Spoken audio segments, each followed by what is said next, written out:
Ансамблот за народни песни и ора Скопје од Скопје оваа година одбележува 30 години јубилеј. 30 години постоење на сцената, со многу играорци поделени во повеќе возрастни групи.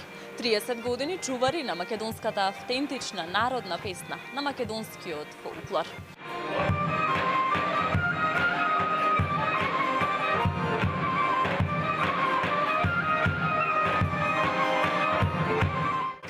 На сцената продефилирале навистина многу играорци во овие 30 години постоење, многу турнеи во Европа, во светот позади вам. Што значи 30 години од постоењето на еден ансамбл за вас како уметнички раководител? Лично за мене 30 години е само како една бројка која само како ќе погледнем ни докажува колку многу имаме оставено позади нас и колку многу предрежја сме поминали, а не сме се откажале. Имало и убави и лоши времиња.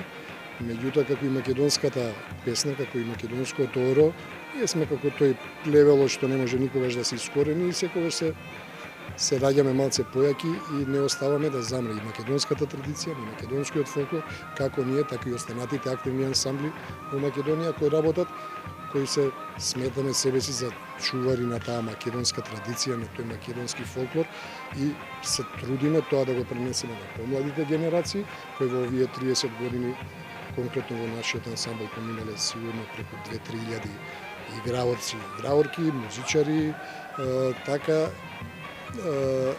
како еден сумиран заклучок во овие 30 години, така и го посетивме концертот во сабота да видиме што сме направили, до кај сме и како ќе тргнеме понатаму. Вие ни споделивте дека картите веќе се скоро и продадени, каква е заинтересираноста, колку фолклорот е во мода денеска со оглед дека навистина има и други современи трендови, кај е балансот помеѓу фолклорот и помеѓу современото живење денес, односно моето прашање е каква е заинтересираноста на младиот човек да игра фолклор денес? Па тука морам прво да се навратам некој 10-12-20 години наназад, кога навистина беше загрижувачки со тоа што све помалку и помалку млади луѓе се одлучуваат да се посветат на фолклорот, обкружени со социјални мрежи, со пред се машкиот дел со спорт, и фолклорот и македонската песна им се чинеше некако застарено, неактуелно, неинтересно, меѓутоа ме радува што во последните години тој тренд за наша среќа води нагоре и се повеќе млади луѓе се одлучуваат да се посветат на фолклорот. Тука се како има придонеси средното музичко училиште и факултетот за музичкиот факултет кој отворија во рамките на својата дејност гранка етнокореологија што во многу допринесе да многу млади луѓе се посветат и како професија на фолклорот. Така да мене ова може само да ме радува ако овој тренд продолжи вака.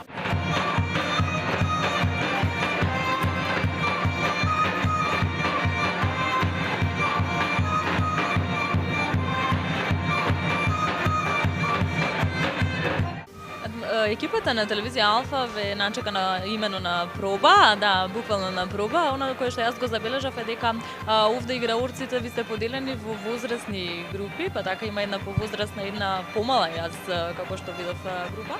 А значи ли тоа дека и повозрастните се заинтересирани да играат фолклор и кој се можете да членува кај вас? За фолклор старосна граница не постои.